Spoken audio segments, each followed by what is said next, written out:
The Lewisburg Frumkes Center for Writing and Culture at Hunter College presents 10 years of best-selling authors and great thinkers. Each week we broadcast new videos from our 10-year speaker archive online for free at our website. We look forward to seeing you again when it's safe. Please enjoy this presentation from the archives of the Lewisburg Frumkes Center for Writing and Culture at Hunter College.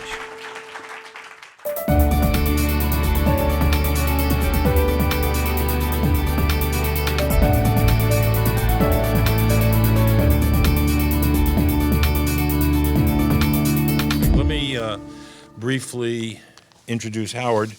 I'm sure you all know him or you wouldn't be here. But I'll give him a little short intro, and then he will speak to you for a short while, and then we will have Q&A. I want you to know that he spent an arduous 9 hours coming down here from Cambridge today, so I in particular, am very grateful that he's here. As long as I have known Howard Gardner, and that must be 20 or 30 years, he has been a cognitive scientist and educator of the first order. In his book, Truth, Beauty, and Goodness Reframed, for example, Howard elucidates the state in which these virtues are currently held and teaches us how to educate for them throughout life, in and out of the classroom, for now and for the indeterminate future. Lest any of you have misplaced some of your multiple intelligences, let me remind you that Howard Gardner is the John and Elizabeth Hobbs Professor of Cognition and Education at the Harvard Graduate School of Education and Senior Director of Harvard's Project Zero. The recipient of a MacArthur Fellowship and 27 honorary degrees, he is the author of more than 20 books, including Multiple Intelligences, Changing Minds, Intelligence Reframed, and 5 Minds for the Future, not to mention the app book. It always gives me great pleasure to introduce Howard Gardner, and tonight I am especially happy to welcome him as part of the Writing Center's Great Thinkers series here at Hunter College. His topic this evening is Beyond Wit and Grit. Howard?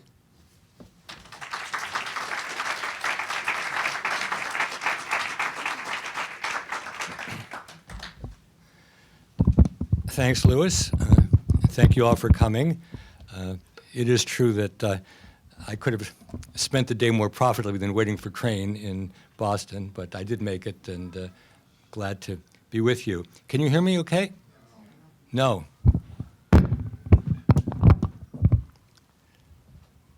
Is this better? Okay, I'll try to speak from here. And I am going to be showing slides, so if you can't see the projector, now would be a good time to move, because there are chairs up here. And usually when I've spoken for Lewis, I've spoken about a book of mine, but I'm kind of talked out about my books, so I thought I would do a bit of an indulgence this evening and talk about what I've been thinking about, and at the same time give kind of a conspectus of my work over a long period of time, and most important, not talk for too long, so that whatever you thought I might be talking about, you can raise here, and I'll be happy to try to respond. And as the subtitle says, we're going to do this in 5 short acts. This is a new computer, and okay. It really is new. It's never used it before, but it just worked. So Act 1, I begin with a kind of a rhetorical question. In any time, what do you need to be successful? And the common sense answer is you need wit, meaning how smart you are, and you need grit, which is how hard you work and persevere. And even though you may not have thought about this exact answer, you probably find it quite reasonable. And if that's all I had to say, then we could open up for questions. But I'm going to complexify both wit and grit. If you believe that wit is singular, or intelligence is singular, basically what you're maintaining is that our brain is a single computer, and if the computer works well, you're smart in everything. If it works average, you're kind of mediocre in everything. And if it's sluggish and doesn't compute very well, then you're out of luck. So here's a photograph of an athlete, and presumably the athlete has lots of grit. He's worked hard to become a track and field master. Here's a young man doing a test of some sort. Presumably, we would think of having wit and grit. And I thought we'd put up this photograph. I think you recognize, there are a couple of women here, but it's mostly men who certainly present themselves as having lots of wit and grit. That's Act One. So that's kind of the default view people have of what it takes to be successful. So about 30 years ago, I worked on a project in which we reviewed what was known about human development, human cognition, different cultures, what we knew about the brain and how different capacities were represented in the brain. And this led to a book called Frames of Mind. This is actually the first edition. We have more recent editions in the back of the book, back of the room. And the idea of Frames of Mind, the theory of multiple intelligences, is the brain is better described not as a single computer, but as a bunch of different computers. Obviously, when I'm using computers here, I'm using that in a metaphoric sense. I don't think that we have the hardware of an IBM inside our skull, but the notion of multiple intelligences is that we have a bunch of different computers that compute different kinds of information, and you might have a good computer for one thing, an average computer for a second thing, and a lousy computer for a third thing. So just think of somebody you know who's very good socially, understanding other people. Do you know how they're going to do in the SAT, or what kind of an athlete they will be, or how musical they are? The answer is no. Sometimes you'll be right, sometimes you'll be wrong, because the strength of one computer, I argue, doesn't predict the strength or weakness of other computers. So I brought some slides of people who epitomize the 8 or so intelligences. The first is a poet, Chinese poet named Li Po. Poets have strong linguistic intelligence. They're very, very good in using words, written words, spoken words, so on. I took a course many years ago with Robert Lowell, the great American poet, and when there was a word in the poem that interested Robert Lowell, he would proceed to tell us how every major poet in the English language used that word. His mind was like a cross between the Norton Anthology and the Roget's Thesaurus. That's linguistic intelligence. Now, Lowell may well have had other intelligences, but what he was really outstanding with was the use of language. And in the Writing Center, presumably linguistic intelligence is at a premium. Second kind of intelligence is logical mathematical. Obviously, the intelligence of somebody who's going to explain Einstein's theory, general theory to you in March, presumably would have logical mathematical intelligence, computer programmers. And I start with language and logical intelligence because when we call people smart, we tend to talk about people who are good in language and good in logic, because those people do well in school, and as long as they stay in school, you think they're smart. And some of us have never left Hunter College, so we haven't been outed yet. But this morning, in the happy day before I was waiting for the train, I was talking to my wife about somebody we know well, and I said, he's a perfect example of multiple intelligences, because this guy barely made it through high school, and now he's a multi-millionaire, tremendous entrepreneur. And if you just looked at his SAT scores, you would have thought he was a dolt. But those are the limits of the standard view of intelligence. So let me just run through the other 6 intelligences rapidly. Musical intelligence, ability to appreciate, understand, create music. Spatial intelligence, the intelligence of a chess player or sculptor, navigator. Bodily kinesthetic intelligence, dancer, athlete, surgeon, craft person, anybody who uses their hands or their mouth or their whole body to solve problems or make things. Two kinds of intelligence having to do with the human sphere: interpersonal intelligence, being able to understand other people; intrapersonal intelligence, understanding yourself. This is an interesting intelligence because it's hard to know how to nurture it. And in the olden days, even before I was around, it didn't really matter if you had much intrapersonal intelligence because people all did the same thing. They were all hunters or gatherers or maybe working in factories. But nowadays, people need to know themselves, their strengths, their weaknesses, their predilections, and to use that kind of self-knowledge to make shrewd decisions about themselves. An eighth intelligence, which wasn't in the original set, but which I added some years ago, is the naturalist intelligence, the intelligence that we associate with people like Charles Darwin. And that's the ability to make consequential distinctions in the world of nature between one plant and another, one animal and another, one cloud configuration, one set of rocks. You might say, well, you know, back in the savannas of East Africa, you know, you needed naturalist intelligence, but now you just go to the supermarket or to the mall, and I say, yeah, but how do we distinguish one sneaker from another, or one automobile for another, or one kind of meat or fruit from another? And we use our naturalist intelligence, and that's part of the interesting thing about MI theory, is that we've got these computers, the world changes, but then we have to use those computers in order to make sense of the world. You know, when I was growing up, having, we might say, a computational kind of mind was much less important than it is now when we live in a highly digital world. But we mobilize our brains to be able to make sense of whatever culture we happen to be born in.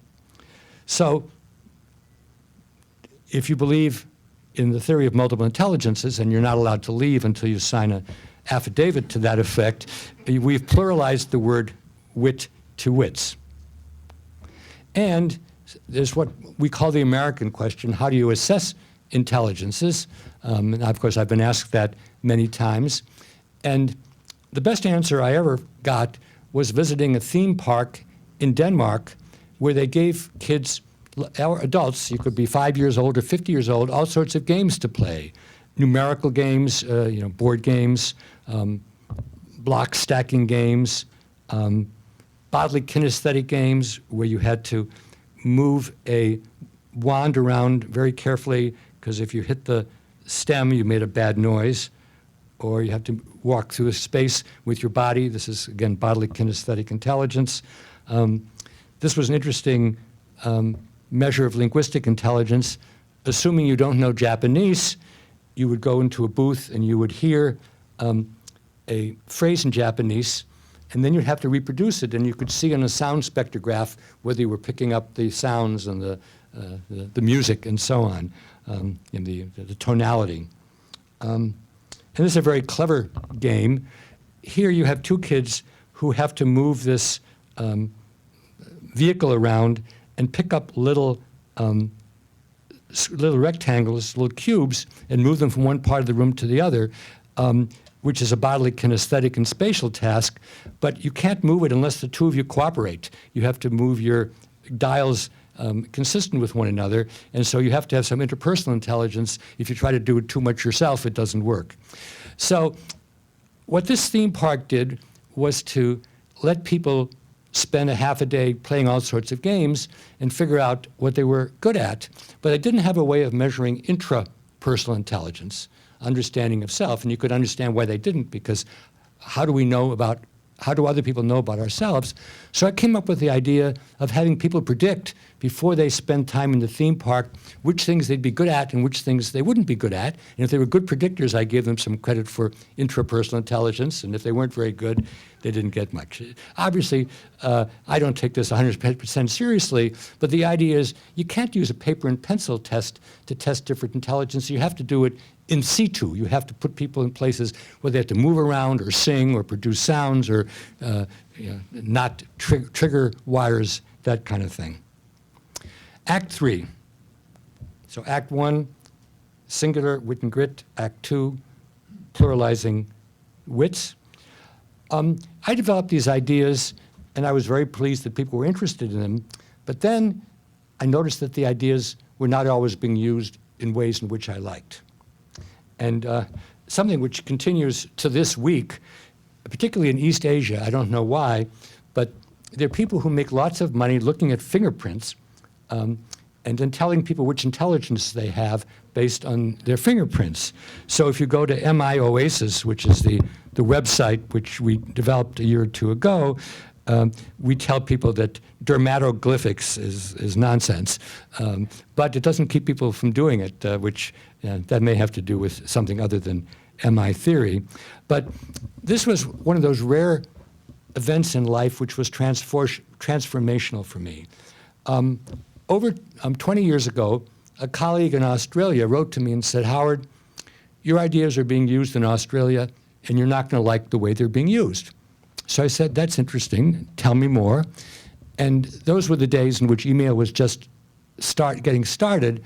And if there were attachments, I certainly didn't know how to download them. So I asked the person to send me what he had in mind. And he sent me literally a pile of documents that was this high. And I remember going in my office, going through them, and the more I saw, the less I liked. And the smoking gun was a list of all the racial and ethnic groups in Australia, in which intelligences they had, and which ones they lacked. And I said, my God, this is completely pseudoscience. It's as bad as dermatoglyphics, though the fingerprint stuff hadn't happened yet. But because it was the basis of a curriculum in an entire state in Australia, I felt I couldn't simply ignore it. So I actually went on television in Australia, and I said, I don't want to question the motivations of the people who came up with this curriculum, but it's nonsense. There's not a shred of evidence for it. And fortunately, the curriculum was suspended, or disabled.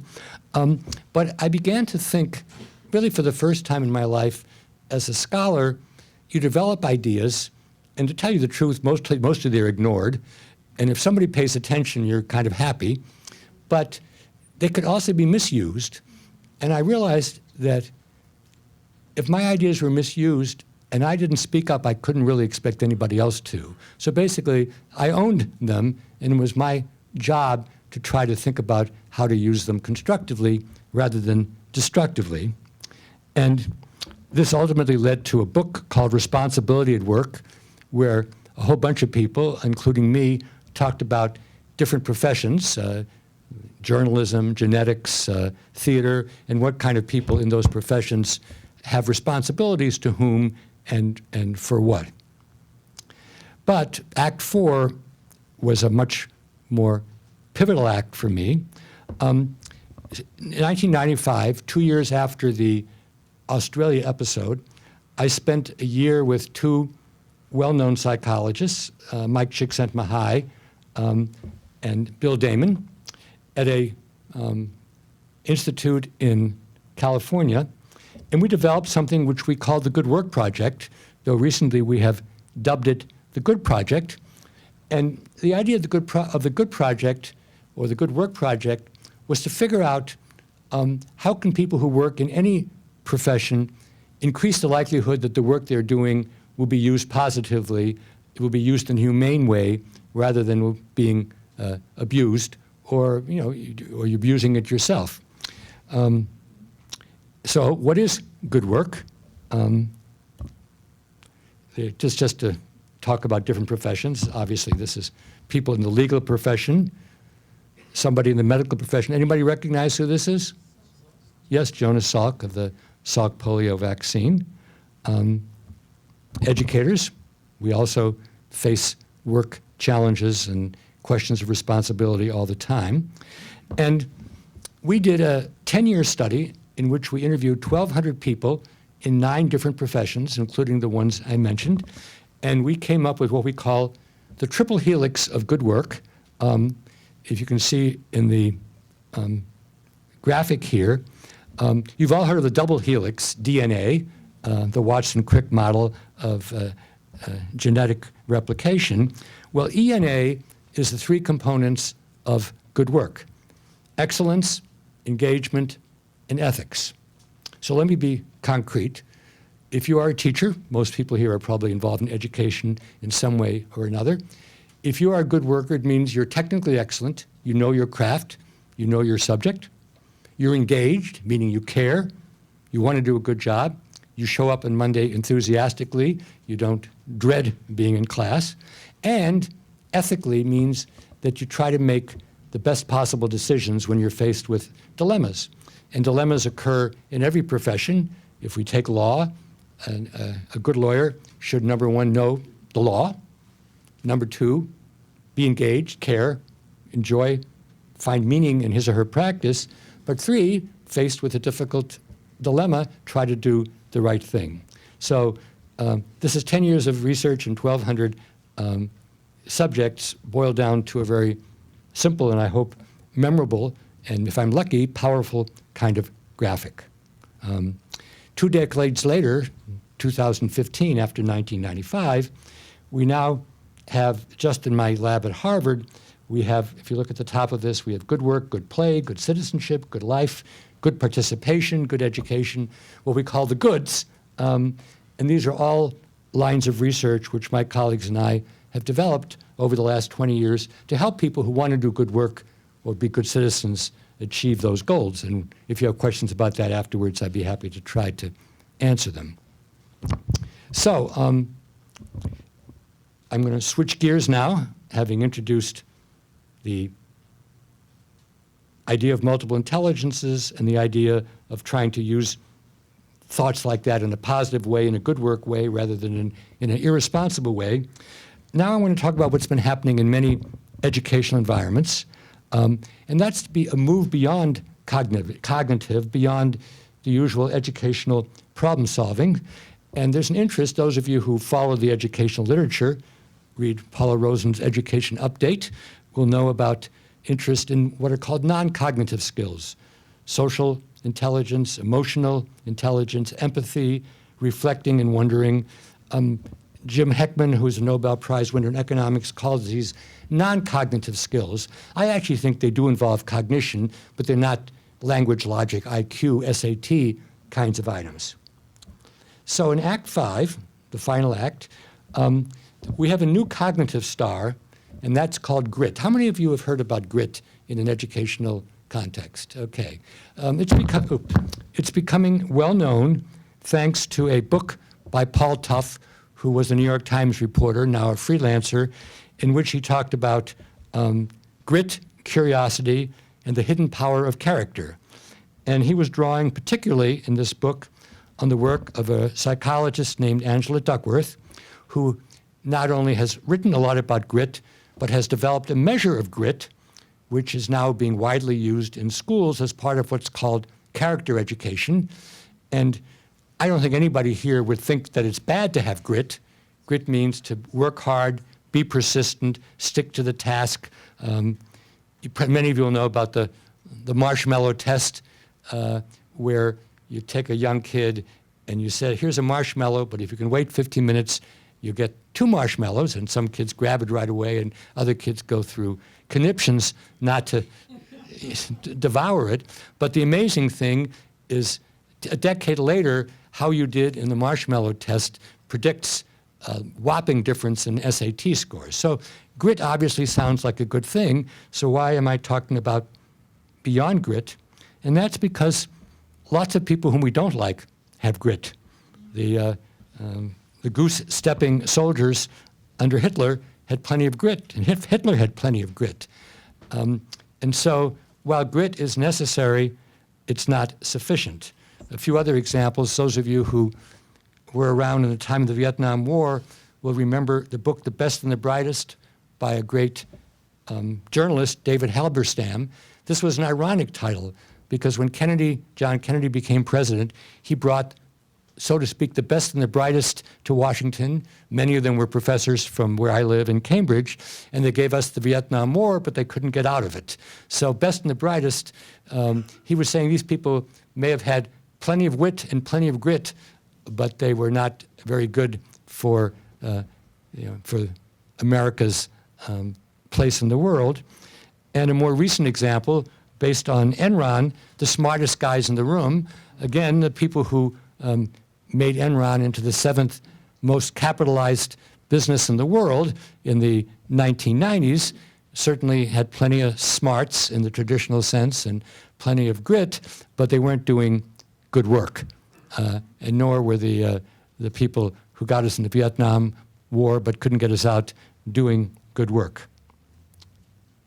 So, grit's fine, but if you combine grit with the good work material that we've been working on, what you want to be able to do is to become a good person, a good worker, and a good citizen. And that requires not just persevering, but having the right kinds of values, and not assuming that you know what the right values are, but getting plenty of feedback from other people, including honest feedback, when you may be fooling yourself into thinking you're doing good work, but in fact you're doing what we call compromised work. Again, for those of us in education, to take advantage of wits, not wit, and to direct those wits with grit in the direction of work that is responsible and ethical is a challenge. And while it'd be nice to be able to say, oh, that can be taken care of at home, all too often it isn't, or to say that can be taken care of in religious education, but all too often it isn't. Or, well, we'll let the media take care of that, but I don't think I have to say that we cannot count on the media to be responsible. And that means that those of us who are teachers, whether we're teaching young kids or kids in secondary school or college, or in my case, graduate students, we can't be left off the hook, because it's the young people who we're nurturing today who will either take us in good directions or not. I mentioned the Good Project website. I mentioned earlier multiple intelligence's Oasis. That's where we try to talk about positive uses of MI theory rather than ones which aren't so positive, like the fingerprints or the Australian testing regimen. And we developed something called the Good Work Toolkit. It's not on sale afterwards, but actually if you go to the website, you can find out about it. And that's being used actually in this country, but also in Europe and in India. And it's because I think, and this is maybe the serious point I want to leave you with, is I think all over the world, people are realizing that it's a lot easier to, make a lot of money and have a financial return on investment than to do things which are helpful for the world. And, if we don't nudge people in that direction in school, it's much less likely to happen. So I'm sure you're all wondering whether you can tweet these 5 acts, and the answer is yes. And I'm going to see how to do it. Yes, the final tweet is multiple wits and good grits. So if somebody asks you what did Dr. Gardner talk about, there's your answer. And if you want to know more, here's some sites that you can go to. And I'm happy now to take questions and comments. Thank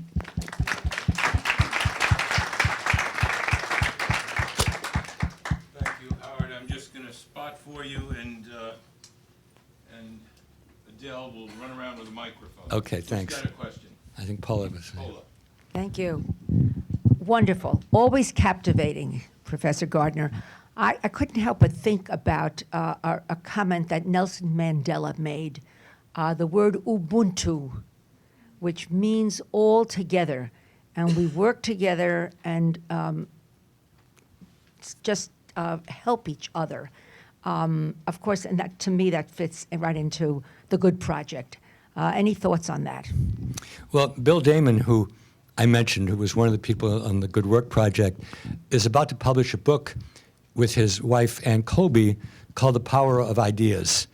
And the subtitle is something like, What Real Moral Life is Like. And Nelson Mandela is one of the people whom he is portraying in that. And we're not going to be Nelson Mandelas ourselves, but it's very important to have what psychologists call paragons, people who we may not know personally, but who we look up to as representing the best that human beings can be. And probably many people here saw the movie Invictus, where Nelson Mandela was not saying, how can we get rid of these soccer players who don't look like us, but rather how can we get to be on the same team. And this amazing thing when he was being sworn in as the president of South Africa, and he had the man who had jailed him, had him sit right in the front row. It's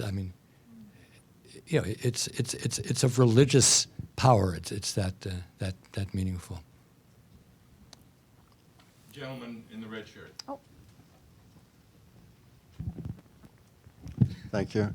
I hope I'm not backing up from a higher level here, but among the different wits that you mentioned was musical. I wonder how or if you distinguish that from what might be called aesthetic intelligence of some kind. And secondly, to what degree do you feel that such capabilities are culturally determined in the kind of nature-nurture spectrum? Good. Okay, let me say, we'll try to remember both of those questions. But people are welcome to ask me about things which aren't directly related to the talk, as I said earlier, because I'm kind of here just to be responsive. So, on the issue of aesthetic, I have an answer to that because I've thought about it. Any intelligence can be mobilized for aesthetic ends, but it needn't be so mobilized. So I'm using language now, but I'm not using it in a particularly artistic way. Obviously, Robert Lowell or Toni Morrison are people who do use language in a very artistic way. When you go to the dentist, there may be music there, but it's designed to calm you down.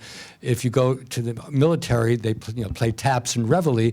Those are music, but it's not particularly focusing. It's not particularly being used aesthetically.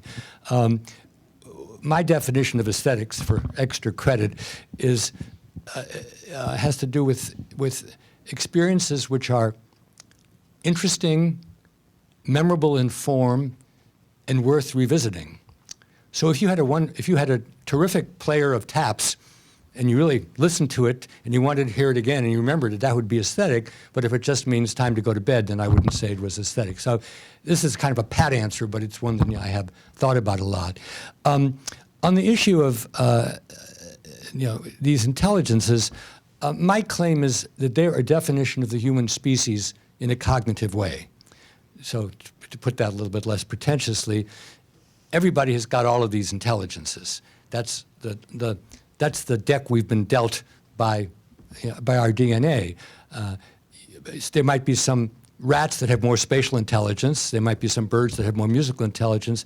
But we're the species that has linguistic and interpersonal and so on. How those are developed and the extent to which they developed is culturally determined. I mean, very few Americans can do solfege. That is, they can sing on tune just by looking at a score. But if you grow up in Hungary or Finland, everybody does that. That's not because the Hungarian or the Finnish brain is different. It's because that's something you learn how to do when you're young. The intelligences are developed, and the way they're developed is based on the culture in which you live. But let's take Yo-Yo Ma. We could all play cello all our life. We wouldn't play like Yo-Yo Ma. There's a clearly and powerful genetic there. And similarly, whoever could explain, well, Einstein, his brain was not like the rest of ours. So I hope that is responsive to your question. Yes. So what I'm getting from what you're Wait a minute. Here comes a mic for you. What you're getting is a microphone. is the ability to distinguish between right and wrong is based upon an individual's discernment. Now, the guys that got involved with Enron were smart, but they obviously couldn't discern the difference between right and wrong any more than Hitler could discern the difference between right and wrong. In fact, both of those groups thought that they were right. And in fact, they thought they were the smartest guys in the room. So what I see happening is a lot of ego tripping going on. And I reference that back to, I guess, Act 2 and intrapersonal understanding of yourself. Where does intelligence end and ego begin, or ego end and intelligence begin? You're throwing a lot of questions at me. Let me try to tell you how I think about the space you're talking about. Point number one, every intelligence is amoral. It can be used in a sense that I would admire, in a sense that I would deplore. You use two familiar examples, one involving, both Goethe and Goebbels were masters of the German language. Goethe used it to write beautiful poetry. Goebbels used it to foment hatred. People who weren't Aryan didn't deserve to live. The intelligence was the same. The uses to which it was put were different. Both Slobodan Milosevic and Nelson Mandela had plenty of interpersonal intelligence. They knew how to get people to do things. Obviously, Milosevic used it in a destructive way, ethnic cleansing, whereas we talked about how Mandela used it. So that's how I think about the intelligence question. Ego, let's put ego aside. On the issue of values, that's of course a terribly important and very, very complex issue. I said in passing, we can't be the determinant about whether we're doing good, responsible work, because as you said, Hitler probably thought he did, and I'm sure the boys in the room thought they did. This has to be judged by other people, and there's no place that you can look it up. It involves people knowing as much as we can, asking and finding out what their values are, what they would lead to, and so on. Let me be specific, though, about Hitler and about the Enron. Enron was based on deceptive books, and once those books were shown to be deceptive, the whole house of cards fell down. So it was based on fundamental dishonesty. Himmler, who was the architect of the concentration camps, he says this is the greatest act in the history of the world which nobody can know about. So when you hide things, or when then obviously you're not willing to be judged by other people. But as Lewis has mentioned, I've written a book called Truth, Beauty, and Goodness Reframed, and I now revisited that in some lectures I gave this January at Harvard. I've spent a huge amount of time trying to come up with the best answer I can to the question of ethics and morality, and I would refer you to that book. There's only one copy of it back there, I think, but it is available in the Kindle. The distinction I make there, just to be a little bit less elliptical, is between neighborly morality and the ethics of roles. Neighborly morality is what the Ten Commandments were about. It's what the Golden Rule is about, and it's what we have evolved as a species over a long period of time to know what we should do and what nobody says, you should lie, you should kill, you should commit adultery, you should dishonor your parents. Many people do, but you do it hoping you won't be caught. The ethics of roles is what we focused on in the Good Work Project, because if you're a journalist or a surgeon or an engineer or an accountant or a lawyer or a teacher, you run into all sorts of complicated things which you can't look up.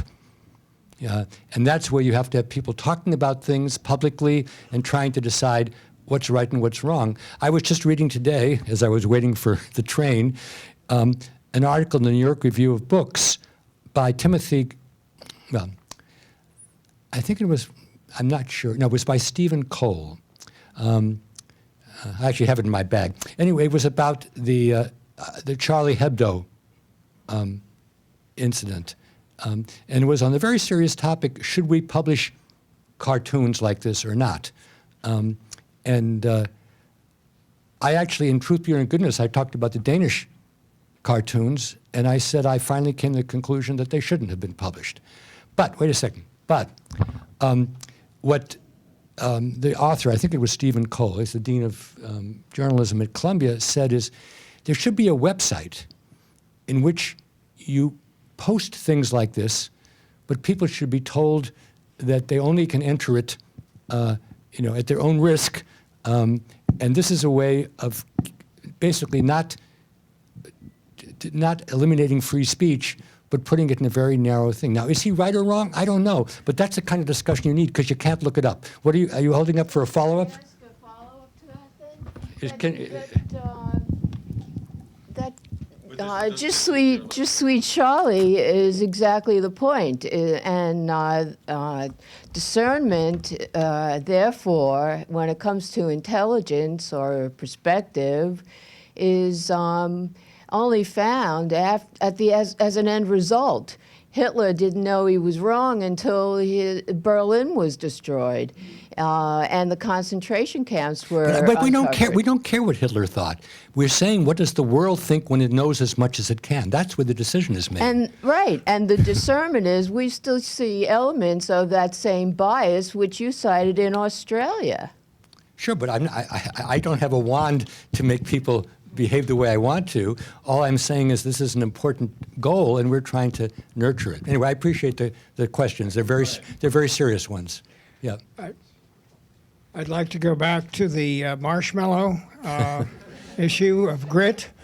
How is it possible to, or has the distinction been made between the innate ability, so-called, to defer gratification and the impact of the stability of one's environment and the predictability of the environment and the ability to defer gratification, inner and outer, in other words? That's a question which actually has been raised about the Marshmallow Study. I don't know whether you know that or not.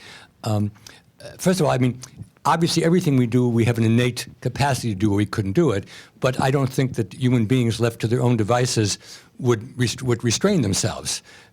What culture does, what nurturing does, is we learn to postpone gratification. But the interesting critique that's been made of the study, and you're making it whether or not you know about it, is if you live in an environment that's very unpredictable, then it's not a good idea to postpone because you may lose the opportunity altogether. So that's basically saying that there's a social class, or maybe it wouldn't, I mean, there's a human capital element that's implicit in behaving in the marshmallow test in the way that gets the highest grade. And if you come from a very chaotic society or chaotic environment, then it's not very prudent to put off the marshmallow. We'll take two more questions, and then there are refreshments, and Howard will be back there inscribing books. That lady there and this lady here. And why don't we let the person back there? I think we just saw three hands. Yeah. Oh, I'm sorry. After this. Yeah. It seems like such a hard thing when you let I don't think you're saying to let the majority decide on what's ethical, because I know there's a mob mentality, and that's what's always, like, people look to avoid that happening. I mean, you could have, a small minority of people actually be a lot wiser than a large majority, wiser in an ethical way. So how, I still don't, it's a very hard thing. I don't know how you necessarily go about it. A very, very good question. Majority rule, that's right. No, I don't believe in majority rule at all. The reason I talk about ethics of roles with regard to professions is because I think people outside of professions often cannot appreciate the difficult tasks and decisions that people within the professions have to make. And so I think that people within the professions need to have what I call a common space. That's what I was referring to with reference to Charlie Hebdo, where people talk about the issues and try to come up with the best answer they can, realizing it may well be imperfect. Full stop. There's no reason to think that professionals are always going to be right. And it's actually healthy now that people outside professions can critique journalists or lawyers or doctors or investment bankers, whatever the particular profession is. So it's a question of dialogue, conversation, being public about what you believe and why, and hoping that you will eventually come up to a better place than you are now. sometimes we need people from the outside to break, we might say, a kind of a groupthink. So when I was thinking about this with reference to norms in science, I think that one ought to have people on scientific review boards who know something about science but are not in the particular science that's doing the reviewing, because they know enough to be able to enter intelligently into the discussion, but they don't have a vested interest, say, that we should allow a certain kind of genetic experiment or a certain kind of brain experiment. But please don't walk away from here thinking it says Howard Gardner knows how to solve these ethical problems. What Howard Gardner is saying is they're very difficult problems. We didn't evolve to know how to solve them. We may have evolved for the Ten Commandments. We didn't evolve to know what to do with Charlie Hebdo. Other than flipping a coin or taking a majority vote, the only thing we can do is to have people talk about different possible solutions to a problem. Let me take a case from the Good Work Toolkit. Mike is a teacher in high school. He's a terrific teacher. Students love him. He's a very tough grader. The students come to him and say, we love you, Mike, we think you're really good, but you know what? You're giving us tough grades, and this is hurting our chance to get into college, so we want you to basically abandon your standards and give us high grades. That's an ethical dilemma. You can't look up what to do. There's a professor at Harvard named Harvey Mansfield. I don't really know him. He's been around even longer than I have. But he always gives students 2 grades, the real grade and then the grade he can put in the transcript. And that's a solution of sorts.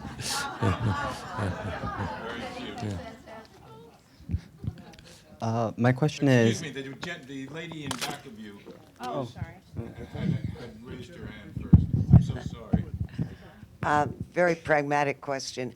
I think you called it kinetic intelligence, and I'd like to understand that in the sense, if I play the piano, if I sometimes type, if I'm doing something manual, sometimes my hand knows something that my head doesn't.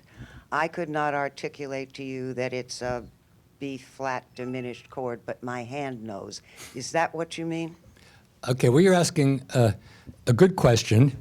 I thought you were going to go in a somewhat different direction. I once analyzed a music lesson, and in a music lesson, you probably have all the different intelligences involved. You're using language, there's a metrical aspect which is numerical. Obviously, you're using bodily parts, you're using your body. You're also communicating your own feelings to other people. So even in something which we would call musical, a whole bunch of intelligences is being used. Yeah, I think the notion of the bodily kinesthetic intelligence is knowing how to solve problems or to make things with your whole body or parts of your body, like your hand and your mouth. That's my definition of bodily kinesthetic intelligence. I would say that many things that we do with our body, being smart, we don't put into words or propositions, but we probably could. I mean, I don't think I could easily tell you what I do when I ride a bike, but it could be put into words. So we might say, yeah, the intelligence such as it is in having trained your body to do certain kinds of things. My wife and I were doing something uncharacteristic. We were watching the Super Bowl, and she was thinking about Tom Brady. You know who he is, and she lots of intelligence there, but it may not be the kind that that we value in an SAT. And I'm sure I write in frames of mind, because Tom Brady wasn't around, about Wayne Gretzky, who was a great hockey player, and he didn't shoot the hockey puck where it looked like he shot it where it ought to be some seconds from now. That's bodily kinesthetic intelligence. Adele, it's this lady, and if the gentleman's question is urgent, we'll take a third, but I want to end the questioning period. This is a very quick one, just for clarification. Are you making a distinction between talent or talents and intelligences? Great question. People often say, oh, well, that's a talent. It's not an intelligence. And I have an answer which nobody has been able to refute in 30 years. Why call people who are good with words smart and people who are good with music talented? You can either say we're all talented. He's talented with words. She's talented with body. He's talented with understanding other people. if I'd written a book called Seven Talents, I wouldn't be standing here. It was picking a fight with people who thought they knew what intelligence was, the psychometric community, and they alone could define it. That's really what gave me some attention. Okay, is it urgent?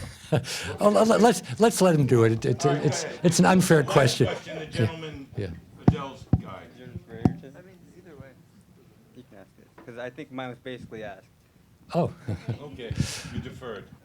I was just curious about how we're so connected with our phones constantly and how that impacts this concept of multiple intelligences. Because I'm studying to be a teacher, and I'm just curious about how technology kind of impacts how people develop their intelligences and how we're kind of disconnected bodies. And I'm curious about your input. Well, you're absolutely right when you say that what happens in our culture now has a lot to do with the way we deploy our intelligences. I said in passing that computational capacities were relatively less important 60 or 70 years ago in education than they are now. I mean, my then 8-year-old grandson is learning coding. We didn't have anything like coding, C-O-D-I-N-G, decades ago. So, yeah, what's available in the society and how we make use of it redirects and refashions our palette of intelligences. Let me tell you the good stuff and the bad stuff. The good stuff is we can now individualize and personalize education in a way that was inconceivable for anybody except a very wealthy person who could hire a tutor for one-on-one. And that's because devices can present so many kinds of things in so many different kinds of ways, basically mobilizing all kinds of different intelligences. So from an educational point of view, the digital world is fantastic. Full stop. People spending more hours killing angry birds than reading Dickens is probably not that good. We've published a book last year called The App Generation, in which we talked about what it meant to spend your life going from one app to another, and we introduced the distinction there, which I think is worth mentioning in conclusion, between app dependence and app enablement. App dependence is you use an app to get somewhere, and then you right away go to the next app and the next app, and you kind of let the designer of the app dictate your life. App enablement means you use an app to be able to do something efficiently, but when you've finished it, you don't just look at the next icon on your phone. You say, well, what am I interested in? Look around, talk to people, maybe talk to them face to face rather than text them or message them. And I think that as educators, we need to make sure that kids don't simply become, a vestige of the latest technology. And the best way to do that is ourselves to understand the technology, but then to know how to put it away. And I'll end with an anecdote, which is powerful.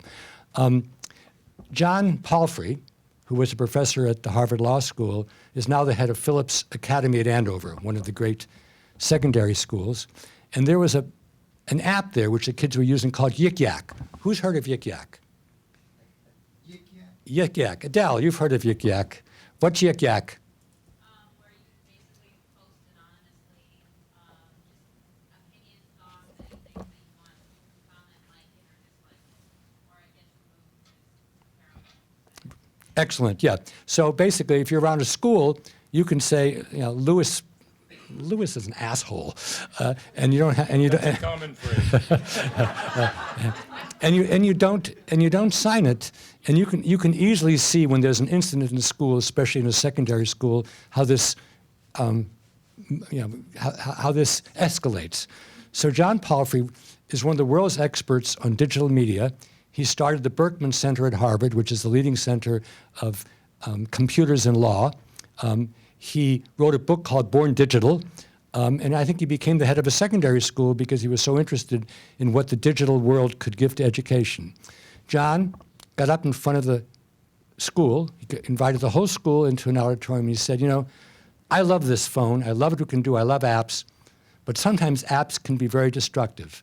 He said, you know what I'm going to do? I'm going to delete the app.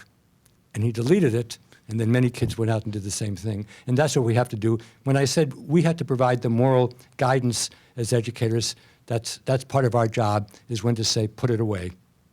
Thanks. Thank you for a wonderful talk.